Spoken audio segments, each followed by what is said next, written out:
Hey, hey, this is gonna be real.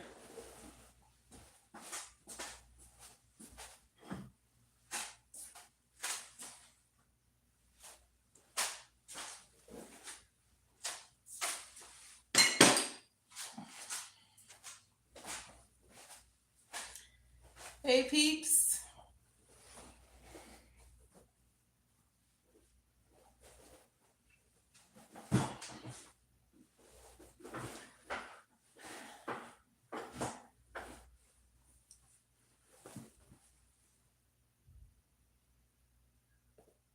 Oh, shoot.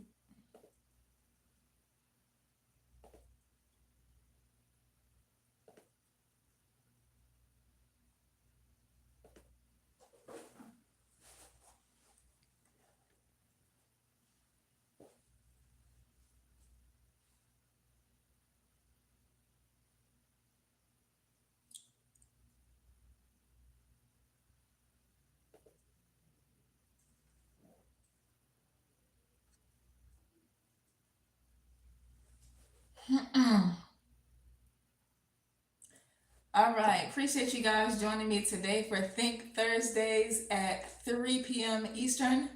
And today I'm going to get right into it. We're going to scale it back a little bit and kind of take it back to old school because in order to crawl, we got to walk, or in order to walk, we got to crawl first, right? So let's take it back a little bit and make sure that we're not jumping too far too fast, all right? So today I want to talk about small shifts, big relief, and so how tiny patterns shape our relationship with food. So forgive me where I'm looking at YouTube and Instagram and my school program and whatnot. So just bear with me, okay? So a couple of weeks, I was invited to be a guest speaker on or at a wellness rally, and the topic was emotional eating. And just like any good speaker, of course, I started with warming up the room, making sure that we're all on the same page because not everyone realizes that we emotionally eat sometimes, right? So we talked, we laughed, we reflected, I shared what I thought was my top three takeaways that where things personally helped me shift my relationship with food, right? Now, I'll be honest with you guys. My journey to get where I am now, it took me nearly 10 years. So, of course, I didn't want to take my audience through that up and down roller coaster and that big long journey. But being where I am now to be able to reflect, I look back literally and I gave them my top three things in order of what I did to improve my relationship with food. So the event ended, and later that day, my cousin pulls up on me, right? She said, "You did such an amazing job that this is one of the first health programs or seminars that I've been a part of and actually stayed awake for." And I was like, "Oh, okay. Well, thank you so much. I appreciate that." And then she followed it up with, "But I want to know your real secrets." And I was like, "What do you mean, my real secrets?" Like, I literally gave you guys the top three things of what I do. And we've grown up together. We're 6 months apart. And I was like, "You've never known me to be a liar or a fake or any of that kind of stuff." And I was like, "So what are you talking about?" And so I reflected later on that day and kind of thought about it. And I was like, "What did she really mean? I want to know your real, true secrets." And so essentially, what I heard was that she wanted a magic pill. That's one of the first two things that I heard. She wanted a magic pill. Now, in case you're new here, I used to go by Dr. Truth because I don't like to BS anybody, okay? You have to do the work in order to see change. That's just the bottom line. You're gonna have to do the work. Now, I'm not saying you gotta go to the gym. I'm not saying you gotta sweat it out, you gotta be in pain, you gotta go through all these craziness. But I'm talking, the kind of work I'm talking about is mental work. And you do have to do that process in order to feel relief. Now, what I also heard was is I don't need more information. I think that's also what she was telling me, right? And we actually had a follow up conversation, and that's essentially what she was also saying. So, how many of you guys out there feel like you've been consuming so much information where you're like, I don't need more information? I just need relief. Is that anybody? You just need relief because we're in a world of just consuming so much information. You just want to feel good as fast as possible, right? That's why most people take pills, because you want to feel relief as quick as possible. Now, of course, you always want to be careful of anything that gives you instant gratification, because sometimes going through the pain is actually much better than someone coming in and saving the day right away. Okay. But I think a lot of us are there as far as just wanting to feel relief. So I totally get it. So at this point in life, none of us need more pressure. The world is pressurized enough. We don't need more rules. We don't need another reason to feel behind. And although what I gave again in that particular seminar was my legit top 3 things that helped me, which I'll give you guys by the end of this, I think that we need more baby steps in this type of environment. Okay.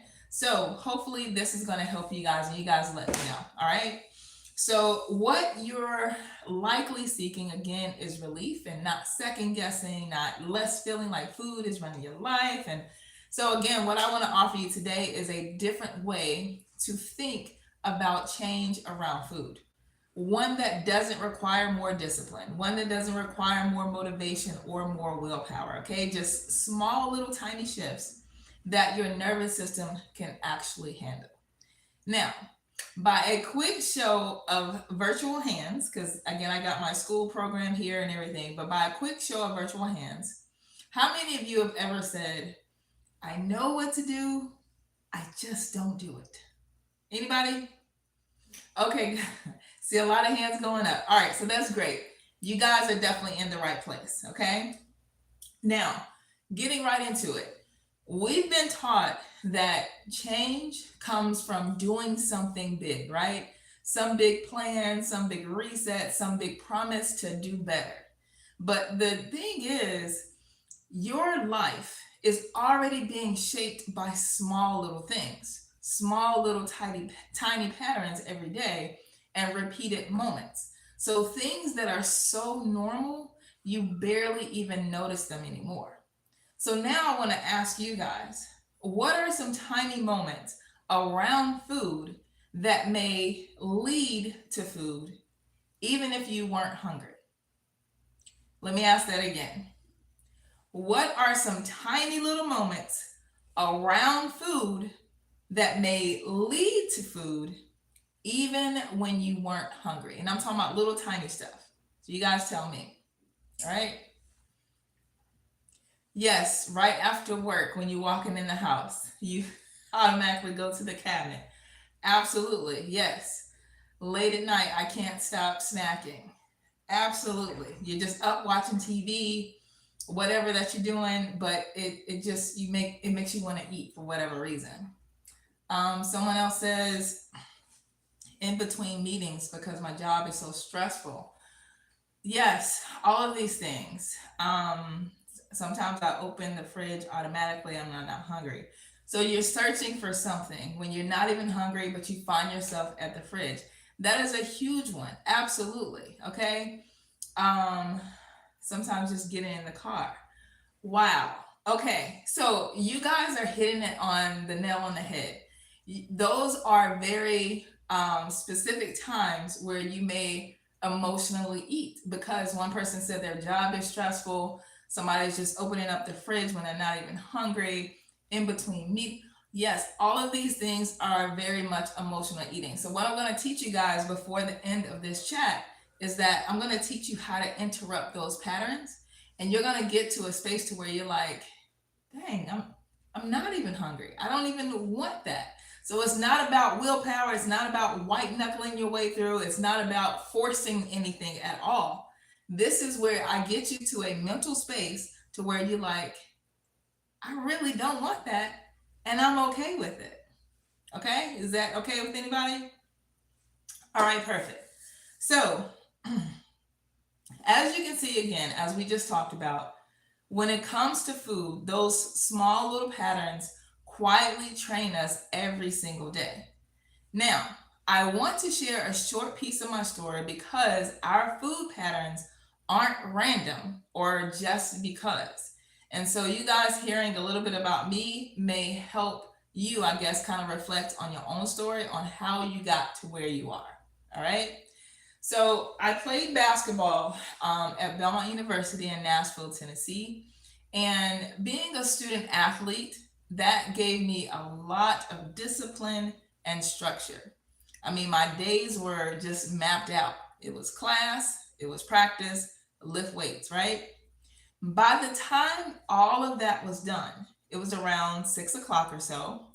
And that meant that it was time to eat dinner. Okay. Now, here's where it gets interesting. The cafeteria closed at 6:30. And because I didn't grow up in Mayberry, 6:30 p.m. to eat and finish dinner by, that is just hella early. Okay? And if you're familiar with Belmont University, it is not the same Belmont that was around 30 years ago.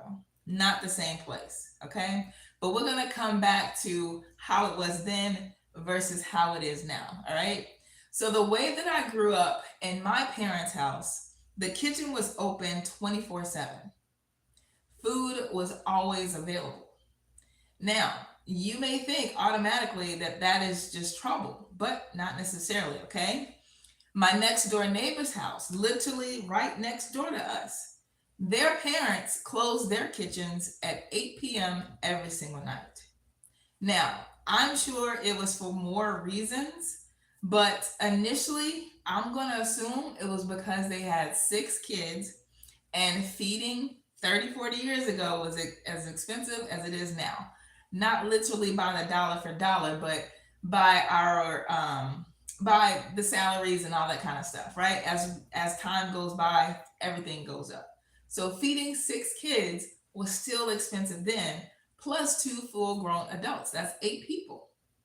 And the reason why I bring that up, I think it's just interesting the fact that they had strict rules, and out of those 8 people that grew up in that household, only one of them is alive today.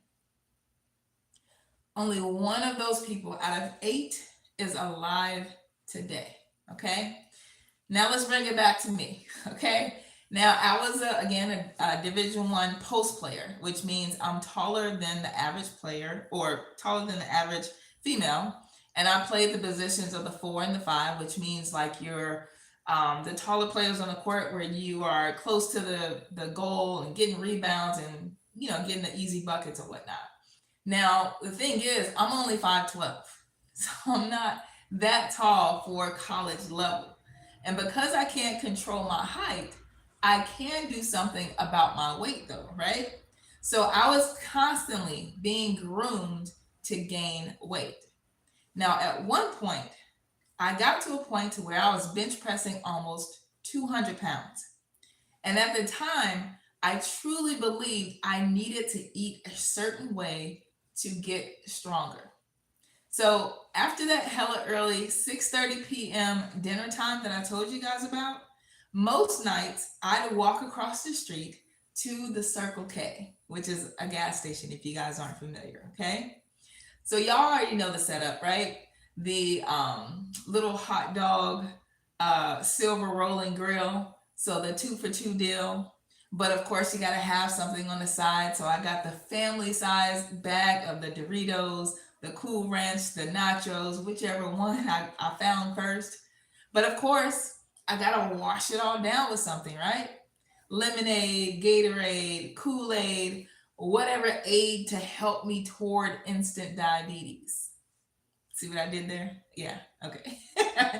All right. But the next morning, though, the very next morning, just a few hours later, cafeteria opened at 7 o'clock, and I was there because I had class around 8, which is, yeah. But anyway, I would have either 3 pancakes or 3 waffles, whichever one that the cafeteria had, 3 scrambled eggs, 3 pieces of bacon or sausage, again, whichever one that they had, plus 2 Slim Fast, right? Yes, plus 2 Slim Fast. Does that surprise anybody? Is that kind of like off and it doesn't make sense? Yes, somebody says, how does that make sense? Right. So this is where I first learned about marketing, okay, and strategic food marketing, okay. I talk a little bit about the dark psychology of food marketing in my school program, as most don't realize the front of the package is entertainment and the back is for education, okay. So there's nothing magical in that can of Slim Fast to make you slim fast, which again is just a marketing name. It's basically a meal replacement, right? So if I was having 3 pancakes, three waffles, 3 eggs, bacon, all that kind of stuff, plus 2 more meal replacements, I was eating 3 meals at one time. Okay. And guess what? It worked. It worked. All right. My trainer and my coach, they just collaborated together and was like, we got to figure out how we can get her to gain weight. Okay. And that's how they did it. I was eating multiple meals starting out my day. And then at night, I would have potatoes or a big bowl of rice on top of my dinner right before I go to sleep. And this is what they were training me to do. Okay. Now, at that time, I thought I was doing exactly what I was supposed to do. But what I didn't understand was then I wasn't just eating, I was building patterns, okay? And those patterns taught my body when to expect food. It taught me how to respond to stress. It taught me what comfort felt like. It taught me what control felt like after losing a game or getting a bad grade. It taught me how to quiet my thoughts when pressure was high. Now, I didn't have the language for it back then, but what I understand now is this: food was never the problem. Food was the translator, okay?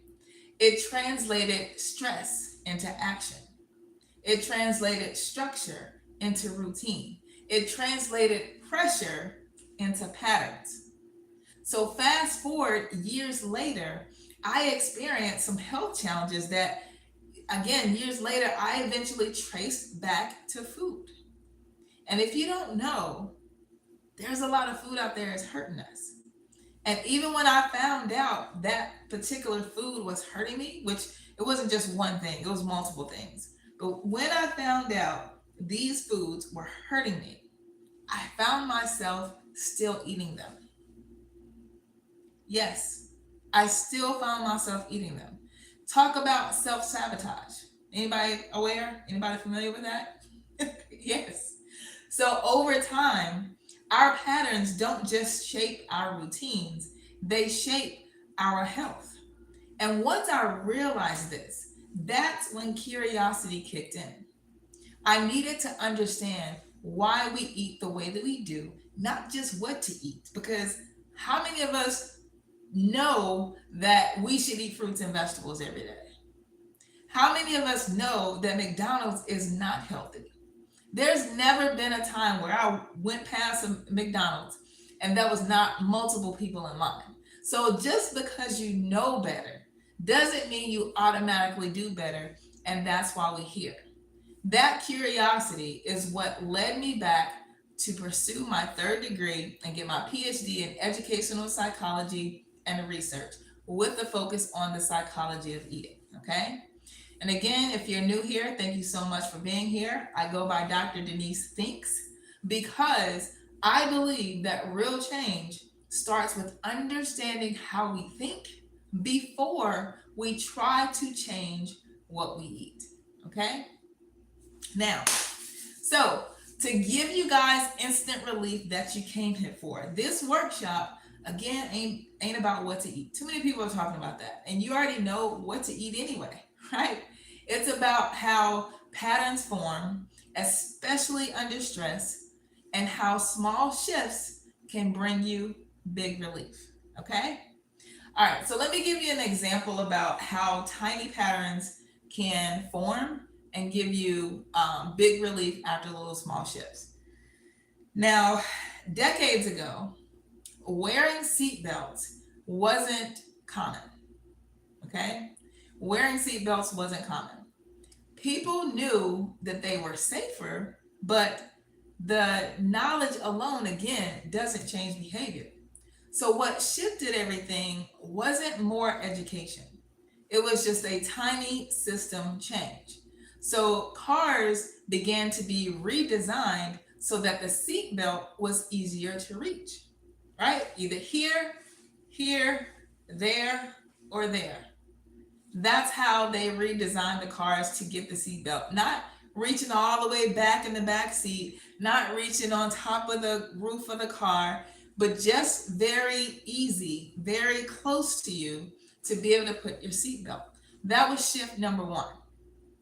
The second shift was the click became automatic. Because if it don't click, right, something ain't right. You just doing this. You're not even looking half the time. You just waiting to feel and hear that click. That's all. That's all you're waiting for. Okay. And then the third shift came in when that reminder chime was added to the system. Okay. So it was the location, it was the click, and then it was the chime. That was the whole entire system. So let me ask you guys, how many times have you wanted to just get to the end of the driveway before buckling all the way up because you were looking for your phone, or you were looking for a good song on the radio station, or you was just pulling out real quick because you were already running late? Has that ever happened to anybody? Exactly, yes, right? So the chime kept going off, and you were like, oh my gosh, this is getting on my nerves. Fine, let me just put this seatbelt on so I can just shut this thing up, right? Exactly. Yes, right? It became annoying, but you did it because it was part of the system.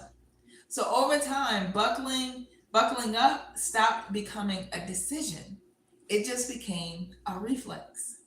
You see? You see that? So that one small shift, repeatable action dramatically reduced injuries and saved millions of lives. Okay? So with that certainty, it wasn't because people again cared more. It was because the system made the safer choice for them. And it made it the easier one. I'm sorry. So it wasn't about having a safer choice. That safer choice ended up being an easier one. Let me say that again. The one small shift, that one small repeatable action dramatically reduced injuries and saved millions of lives. And it certainly wasn't because people suddenly cared more.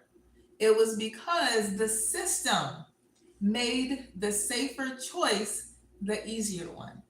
Okay? So it's about systems, right? Again, the location of the seatbelt, the clip that communicated that it's in right, and the chime that goes off. That's what small shifts do. They turn effort into ease. So, how do you build the habits that you need in order to get the lifestyle that you want? I'm so glad you asked. All right. Now, the simple example I can give, or that I just gave, the simple example that I just gave you seems pretty easy to understand, right? But when it comes to our health, lots of times people just try to do way too much. Fixing your health is usually not made by consistent, huge, dramatic changes. It's just little, small, tiny little patterns. So you don't need to wake up with discipline. That's why I'm simply saying, or that's why I'm simply saying, wait till next Monday. I'm going to do X, Y, and Z, and that turns to 52 Mondays, right? Or new year, new me. We've all heard it. We've all said it. That turns into the same old you a week later, according to research, right? What causes real sustainable changes is to stop trying to overhaul everything and start making small, repeatable shifts that your body can tolerate. Okay. Now, has anyone ever heard of James Clear? Yes, author of Atomic Habits. Yes, yes, yes. Good deal. Yes, yes, yes. All right. I'm glad that he's well known in this community. All right, good deal. So, what I'm about to talk about next is an adaptation of his 4 laws of behavior change. His framework, so powerful, but it's designed for like general habit change, and it's not specified to food habits, which is what I'm going to kind of do a remix on for our daily battles with eating. Okay, sound good?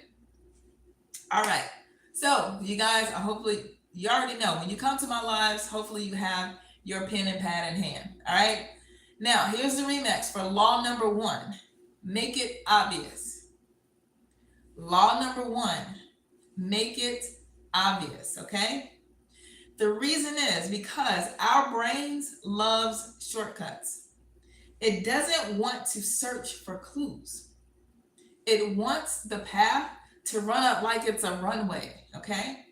Now that's why so many habits, good or bad, are shaped by what's right in front of us. For an example, a wine glass on the counter. I don't have I don't have that. I don't drink wine or anything like that. But just imagine a wine glass on the counter. So a person earlier said, just walking through the door when they get home from work makes them want to go toward the cabinet. Yes, right? Imagine if there was some kind of behavior that you had that you're looking to ease up on is right there on the counter, right? So a wine glass on the counter or a bottle chilling in the fridge or an Instagram meme telling you it's wine o'clock, all that kind of stuff. That's a system designed to pull you into thinking that you need wine every single day. Okay. So I want you guys to no longer stop beating yourself up thinking that you're the one that's weak. No, it's by design. And yes, there's a big part of dark psychology and marketing behind that, but another story for another day. Okay. Here's the science of why that works. Habits are triggered by cues. Habits are triggered by cues, okay? So in neuroscience, this is what we call the cue response loop. The cue response loop, right? So when your brain sees or senses something often enough, it links that cue into an action. So if you have the wine glass sitting on your table where it's very visible, your brain doesn't stop you and say, oh, wait a minute, is this healthy for us? It doesn't do that. It just runs the same program, pour and sip, pour and sip. And it repeats that story that we've been told that a glass a day is good for you. Okay? Let's flip that script. Make the supportive habit obvious. Make the supportive habit obvious. Now, I had a client that fed into needing a glass of wine every night, right? To make her feel relaxed and all those kind of things. So to get her started, I suggested that she not just keep her glass on the counter, but put them away. I wanted to tell them to throw away, but I'm being gentle. But just put them away. Put them behind the cabinets. That way, when you first walk in, the brain doesn't link to that cue, right? So this way, she can also start to get out of autopilot, okay? So seeing the glass, when she walks through the door, the brain wants to say, hey, we need a glass of wine. So walking through the door was one of those moments around food that we talked about earlier, right? Just walking through the door, boom, food, wine, all those kind of things. So putting the glass up behind the cabinet causes a bit of friction, Putting the glass behind the cabinet causes a bit of friction there. So it's not a whole lot, but it's no longer just right there in her face. So then, if she still thought about wine, here's step number two. I suggested that she try some sorrel, or some people refer to it as hibiscus tea, right? And pour it in her wine glass. Okay? So this kind of tea is not hot, so it's not going to shatter the wine glass or anything like that. It's typically served cold. And the psychology behind it, it's the same color as her red wine. Again, it's still in her favorite wine glasses. All of these things that are actually beneficial for her body, because she was also low in iron. It gave her natural energy and the rest that she needed when it came time to go to bed. Now, the misconception is that wine, or any type of alcohol for that matter, makes you feel a little bit relaxed and you feel sleepy and you feel like you're getting rest. But the thing is, you're actually not, because the stimulation in the alcohol doesn't allow you to get that deep REM sleep, REM, right? And over time, you're missing out on so many hours, thousands of hours of sleep and rest that your body truly needs. That's part of the reason why some person can look young and another person the same age can look a whole lot older. Stress is real, less sleep is real. I'm noticing that myself, that more and more and more. All right, so this ain't about perfection.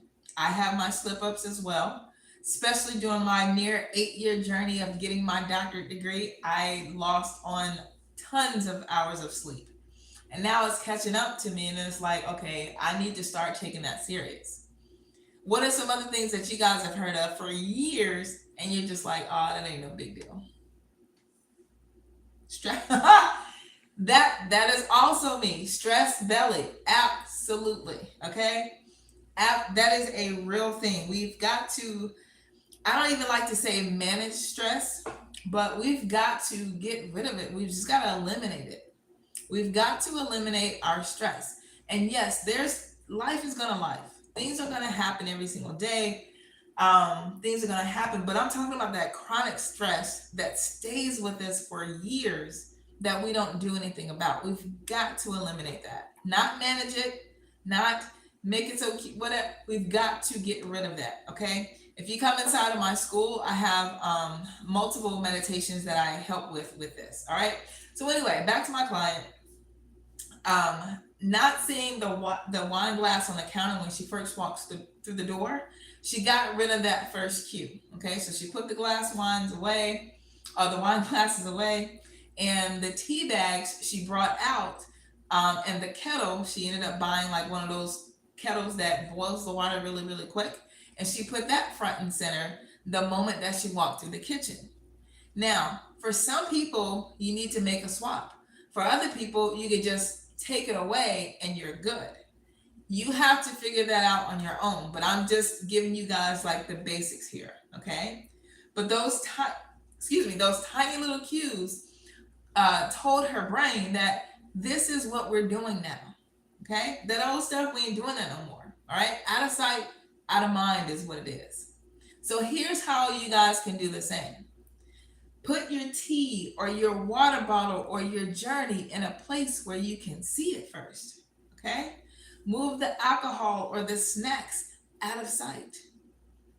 And then you'll get to a place to where you don't even want to buy it anymore. When people just say, oh, don't buy, I've heard coaches say, oh, just don't buy it, stop buying it, stop buying it, you won't have access to it. That also doesn't work. Okay? Not for everybody and not for very long. Excuse me, I need my water. There we go. Sorry, guys. Talk among yourselves. All right, but excuse me. Whatever it is that's beneficial for you, place those supportive cues where your old habits used to live. Or again, if you're the type of person where you're like, I just don't need anything right now, then that's for you, okay? Because this ain't about discipline. This is about design.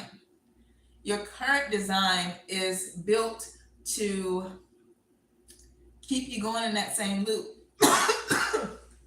Excuse me again.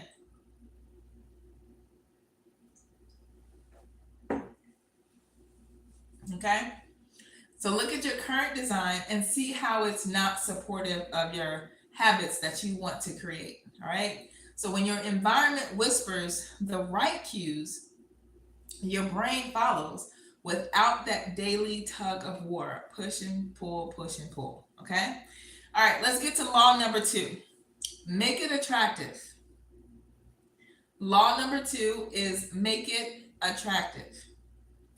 Your brain is wired to chase what feels good and avoid what feels dull. Okay? That's not a surprise, right? Our brains are wired to chase what feels good and avoid what feels dull. Now, how can we use this? Um, let's give an example of what some people chase because it feels good or it looks exciting and it looks fun, right? So, for an example, alcohol again, let's go back to alcohol. Alcohol and late nights. There's a reason why they make it look like everyone is just having this amazing time. Um, Smiling, laughing, dancing, just going all over the place, just having a good old time for a product that's actually literally damaging our brains, right? Okay? The message that they're trying to send is that this is fun, this is freedom, this is great, you should be a part. And if you're not, you're missing out, right? When you see those kind of things, I want you to pause for a second. Just pause for a second and ask yourself, is this entertainment or is it echoing the escape we've been trained to crave? Now, neuroscience backs this up, right? Dopamine, which is the brain's feel good chemical, it spikes not just when we want to get a reward, but also when we anticipate one. Don't believe me? Here's a simple thought. Have you ever made an appointment to get a massage and automatically you're like, oh, yes, I can't wait till I get a massage, right? You're already thinking about what it's going to feel like because you've already been there before. You've already had one before. Or if this is your first one, something led you to actually book that appointment. So whomever or whatever have described what it's going to feel like. So our minds, right there, it tells you just how strong our thoughts are. Let's say if your massage appointment is 2 weeks away, right? And you don't necessarily think a whole lot about it. Have you ever walked into the massage therapy room and saw the table and then you were like, yes, right? Because you're starting to see the visual cues. Okay? Joe Dispenza says, emotions are a record of our past. So we simply just remember how something made us feel the last time that we experienced it. Okay? So the shift is really, really simple. Make your new habit attractive. Make your new habit attractive. All right? Now, let's give some examples. Most people don't like to clean up. I can't say that I hate it because the habit was instilled in me when I was very, very young by my mother, who taught me and my sister to clean up when we were really young. I mean, I'm talking about I could barely reach over the counter and I'm cleaning it off with sprays and stuff like that. 4 or 5, maybe 6 at the most, right? So, fast forwarding to almost 50 years later, it's just something that I do. Now, there's days where, I can get off track where I'm normally cleaning up every Thursday, but sometimes it might be a week and a half before I clean, right? But what makes me just finally say I'm going to clean up is that I might put on some music, I might light some incense or something to get me in the mood to actually want to clean, because I want to be a responsible adult and I work better when my environment is clean, right? So whatever you got to do, make your new habit attractive. If you want to get in the kitchen and cook more, what's going to make it attractive for you to get in the kitchen and cook more? For me, again, sometimes it's playing music or listening to a podcast, which you guys can listen to me while you cook so you can be more educated. Um, Sometimes I like to use that time to call some of my friends or my family members back. So I'm kind of, hitting what is it, killing two birds with one stone, right? If you want to drink less coffee and more herbal teas, use your favorite mug. Most of my clients tell me that they just wanted something warm. Once I get them to a place where they're really, really more aware, they just like, you know what? All this time, I thought it was coffee that I loved. I just wanted something warm. That tells a lot. That tells a lot about emotions and what that person was going through. They were feeling lonely and all kinds of other things. So you guys tap into your awareness and see what it is for you that works for you. But turn whatever small habits into a whole moment. The faster that your brain learns that this feels good, the faster that it's going to stick. So the more attractive, again, that you make a habit, the less it feels like work. And the more your brain wants more of it. All right, law number 3, make it easy. Make it easy. We don't need more hard stuff, okay? Most people try to change and overhaul everything at once. Clean out the pantry, throwing out stuff entirely, all the snacks, the cakes and the cookies and the chips, buying all the best supplements, swearing off sugar forever. Like, no, I'm never going to do this again. And then they wonder and beat themselves up because it didn't last. Less than 1% of people that can go ham and really stick to it for the rest of their lives, that's less than 1% of the population. Yes, you may be that outlier, but if you're here, I'm guessing that you're not part of that. And that's okay. This is about honesty as well. We have to get to a place to where we stop lying to each other and saying, hey, we need to do X, Y, and Z. Now, I'm not trying to beat anybody up, but there's certain things where we just got to be honest with each other. All right. But neuroscience tells us that our brain reads big change as danger. So that's why throwing everything away and overhauling your whole entire health life overnight does not work, because our brain reads big change as danger. So when we relapse, it's not because we're weak, it's because our brains are protecting us from what feels unfamiliar.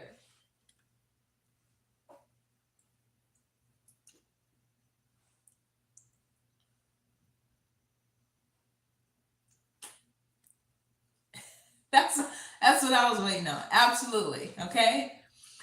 Yes. So the remix is, how can you guys make it easy? How can you make it easy for yourself?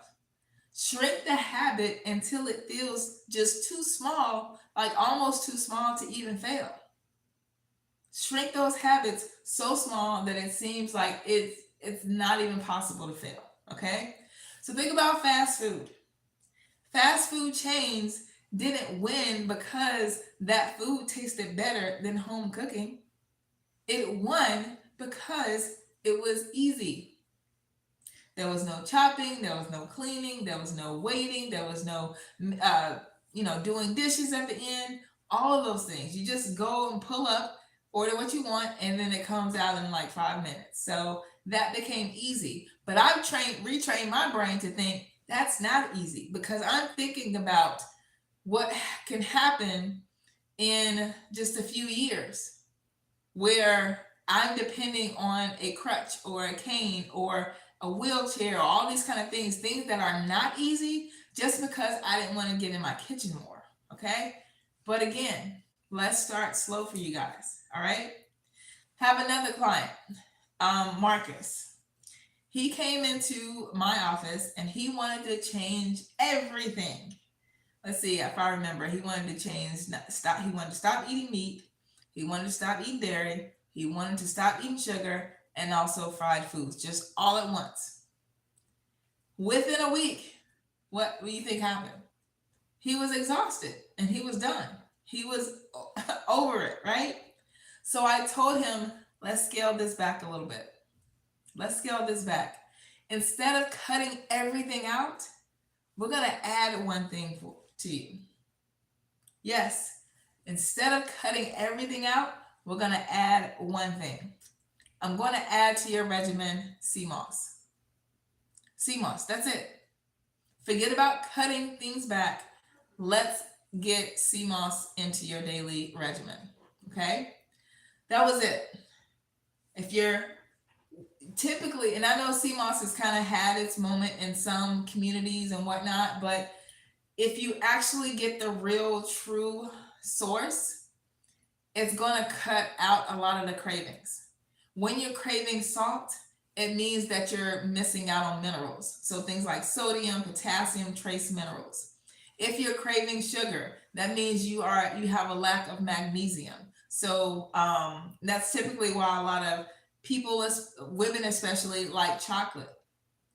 It is because we're naturally lower in magnesium than anyone else. Okay? So there's a reason why you crave certain foods. It's because your body is like, I need this. And we've trained ourselves to just get it very quickly from snack foods. But until we train ourselves to actually do better with sea moss and drinking more water and taking alkalizing breaths, that's where we got to get to a space for. Okay? So with one easy win stacked daily, his energy improved. And weeks later, he naturally reduced meat, not by force, but by his body not craving it the same way that he was before. So his success didn't come from going harder. It came from making it easier. So here's some practical ways for you guys to make things easy. Of course, you can get sea moss if you're craving a lot of snack foods and you want to slow it down. Shrink some other things down, like one vegetable at a time. If you find yourself not eating a lot of fruits and vegetables, just add one piece in your life. I'm sure there's some kind of fruit that everybody likes because it's sweet. Most people have the sweet cravings. So just add one piece of fruit for the very first thing that you eat every day. Just add that little thing, okay? You want to reduce the friction. So have that fruit already rinsed off and cut up and ready to go. Keep water nearby. Like I'm always having water near me, okay? I'm not leaving home without it. And then just automate what supports you. Stack those wins onto your habits that you already have. I know that James gives one example that he was trying to implement in his life, and he was saying that he didn't floss enough. So after he would brush his teeth, he would keep a little small bowl of those little dental floss right next to his toothbrush. And it was like, okay, it's right there. Now I'm going to floss. That one little simple shift is how you make things easier for yourself. You don't have to think too hard and too big. I'm telling you, little tiny shifts can make a huge impact. Okay? Small hinges swing big doors. All right? Now let's get to the fourth and final law. Make it satisfying. Make it satisfying. Again, our brains, they don't care what's healthy. It does not care what's healthy until you get to a space to where you're healthier. But at this stage, it doesn't care what's healthy. It just cares what feels good. That's why shame and guilt and punishment never work long term. Shame does not release dopamine. It does quite the opposite. So diet culture teaches us that pain is progress. That's BS. Neuroscience, it tells a different story. Dopamine drives behavior. So when something feels good and rewarding, your brain says, hey, let's do it again. Okay? My other client, Tanya, she learned this the hard way. She tried every diet, just like many people. Every slip turned into guilt, restriction, and punishment. And then, of course, nothing changes. Except the cycle actually got stronger.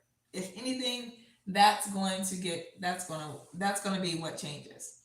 So when I taught her to celebrate the small wins, everything started to shift. Okay? Part of celebrating a new year is about trying new things, right? So, for an example, Tanya, she had an addiction to soda or pop or cold drink, whatever y'all call it, right? So, I went straight to helping giving her a better swap. So I told her about Martinelli's to switch it, right? I also taught her how to pause before eating or drinking. And this led to stopping when she was full because she had a problem with overeating. I also taught her how to write things down when things went right instead of focusing on what goes wrong all the time. This is called giving gratitude. And I know a lot of people make fun of it, but it actually works. This is why it's being made fun of because people make fun of things that they don't understand. That's why I block all of that out.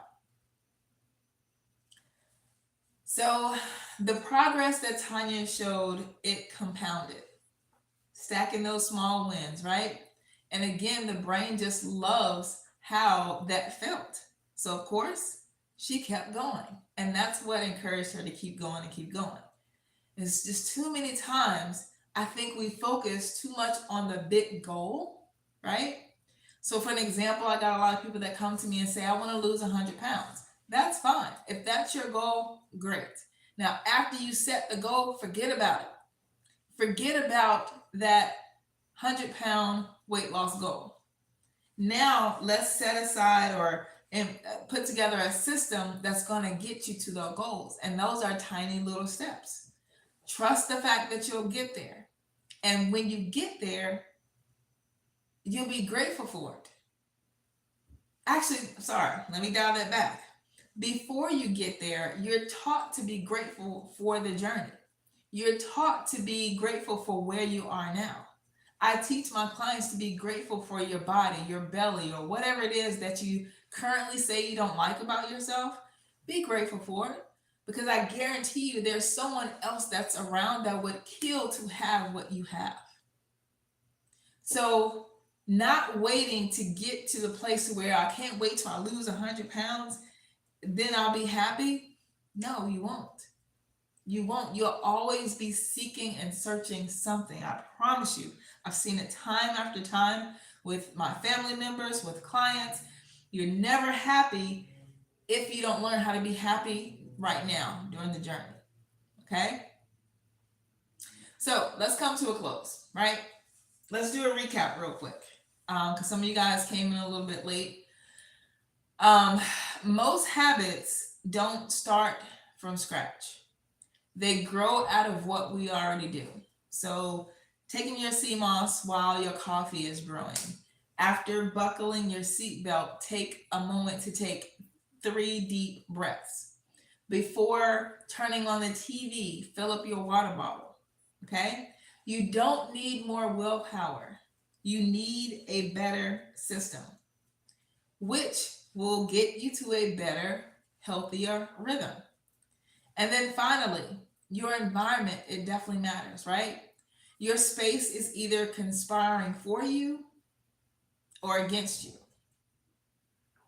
So take a look around at your environment and see, is it actually helping you improve towards your goals or is it more helping you sabotage yourself? Okay?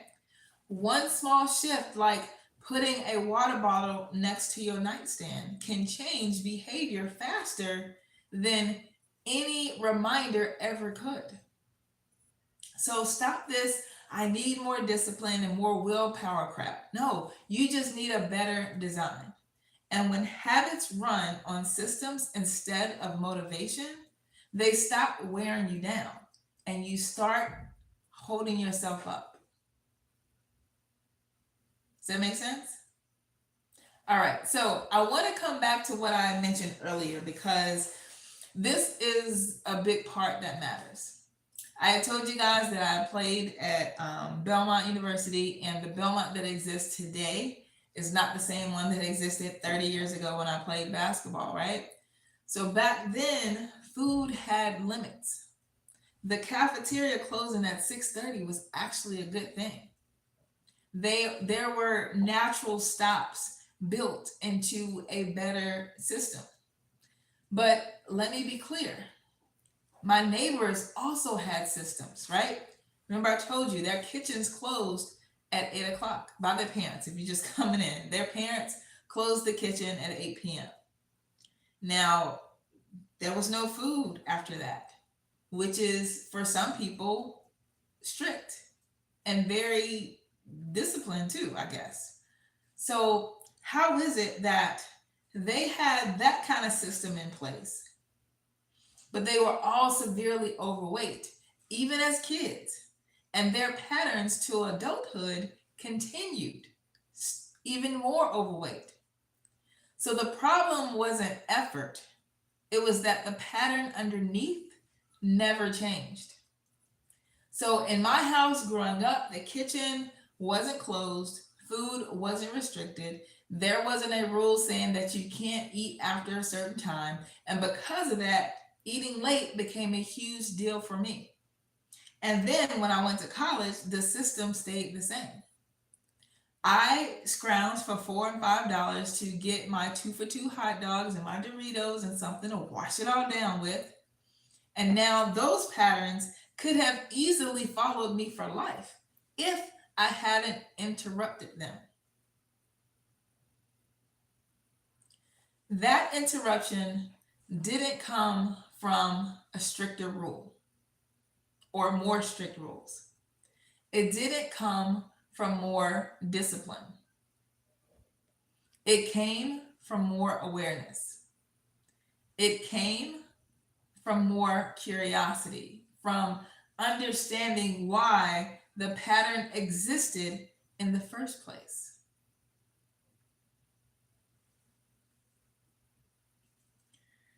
My neighbors had a rule: don't eat after 8 p.m. And when life changed to becoming full-grown adults, where do you think where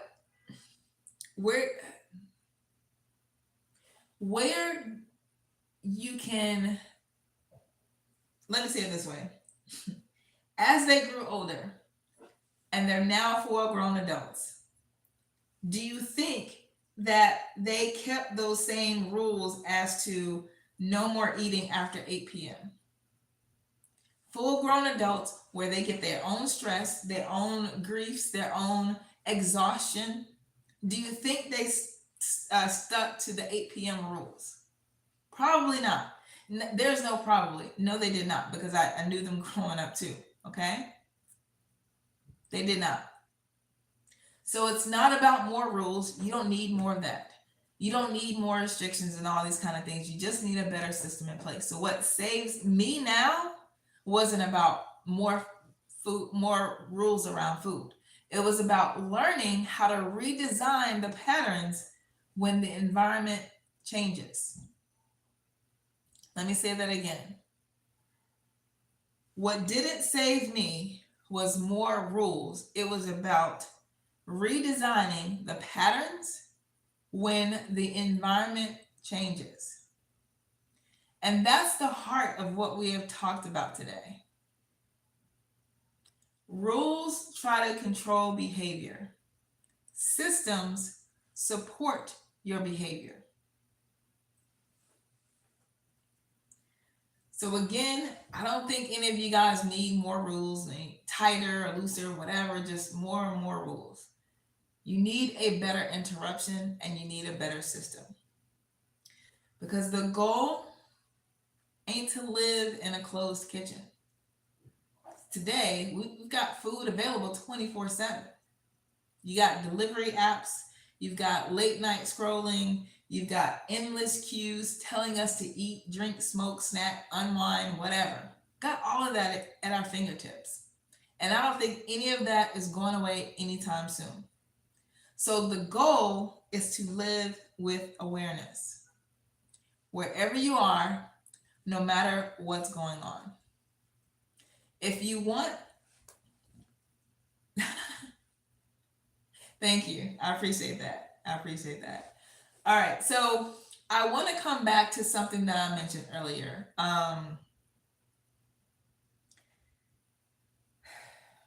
Our bodies have an entire system, right? We've got our lymphatic system, which is what most people talk about or think about when they're saying the immune system. It's really the lymphatic system. We got the circulatory system, we got our blood system, we've got all these systems in place that are all connected to each other. So when a provider, I'll say that, when a provider wants to just work on one area, no shade to that provider, but other parts of your body is going to be affected. This is why you need to work on your whole entire system because they work together. Not just one area, but it all works together. And I'm not saying all together as for you to get really stressed out and say you got to work on all these different things at one time. Typically around health, when you're working on one area, it's going to spread like wildfire fire to the other areas um, for your benefit. Okay. Um, let's say lifting weights. If you're lifting weights, that actually helps with your bone density. Okay. And so many people get afraid of lifting weights because they don't want to be a bodybuilder. There's so many different ways that you actually train to get the body and type of body that you want. Even if you don't want to tone, as they say, or get any, again, big bulky muscles. No, you can get little light weights and that will do a lot for your body. Okay. But we all need to do muscular strength and endurance training. We all need to do cardio. We all need to do flexibility because it's a whole entire system that our bodies need. But I'm telling you, getting in right here in your kitchen accounts for 80% of how you look and feel. So you've got to get in your kitchen more. You've got to stop ordering out as much, and you've got to just start doing more things for yourself before someone has to do these things for you. And I think you guys know what I mean. Yes, having someone to take you to the doctors often, multiple times a week, is what you're trying to avoid. That's a huge one. Guys, we got to start looking around at how people are living around us. We got to start paying attention to that. Okay? Now, if you're ready for a built system and just ready to just like, you know what, I need more help. I know I can't do this by myself. And you're not already in my school community, join the school community. It's in my description. It's in my bio, wherever you're joining me from. Just click the link, skool.com, and it'll take you right to my page, which is called Fed Up, is my program. And it'll give you literally a step-by-step what to do every day. Okay. Now it was free, but if you're watching this now, there's a $5 per month charge. Obviously, it's not about the money for me, but I've noticed that once you pay attention and you think a little bit harder about doing stuff, and you're not just going to sign up and then forget about it. But once you have to pull out that credit card, you're going to pay attention. And that's what I want. I don't want more people in my program that is just like, I'll get to it. No. If you're not ready, you're not going to join. And that's okay. I want you to be ready when you sign up. Okay. So it's $5 a month, but I give you a 7-day free trial. So this is a school platform. It's not my own. So the way they do it is that once you click on the link to join, You put down your credit card information, and again, it's a 7-day free. You guys know how trials work. You put on your card, and then on the 8th day, it's going to charge you if you decide to stay. If you don't decide to stay, just cancel it before the 7 days are up. Really simple. Okay. I'm not seeing your credit card information. I don't have that stored. Then obviously you get to do what you want to do. So try the 7-day trial, see if it's working for you. If you see any improvement, then you get a second week for just $5. And then you can try that second week to see how you like it and to see if your relationship with food is improving. And then from there, you'll get access to the rest of the program when you pay for it. Okay. But lots of benefits to this, guys. I've tried to make it as simple as possible because, again, you don't need more rules, and a whole lot of other stuff is just not going to help you. I don't like fluff. I like to get right to it. So join, and I hope to see you there. All right. Thank you so much. Yes, school people, hold on one second. I'm going to answer your health